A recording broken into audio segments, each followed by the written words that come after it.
Draghi priatelji, cari amici, la cultura slovena a Trieste è di casa. Celebrarla nella sua festività, il Dan Slovenska Kultura, è un'occasione ghiotta per pensare all'elezione europea di questo golfo, confluente di due grandi mari del vecchio continente, quello latino e quello slavo.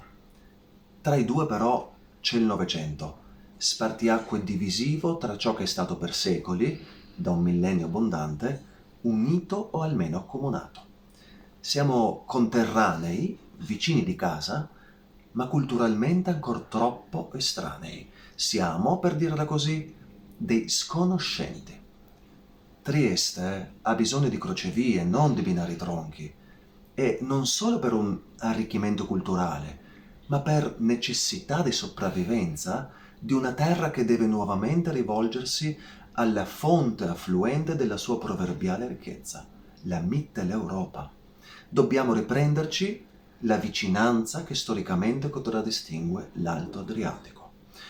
Alla vigilia dell'8 febbraio cercherò quindi di traghettarvi attraverso una riflessione sugli incontri e scontri tra la Trieste slovena e italiana, perché chi vuol conoscere la realtà di questa terra deve prendersi il tempo di guardare un po' dietro, ripensarne le complessità ed accettarla che parli e pensi anche in sloveno.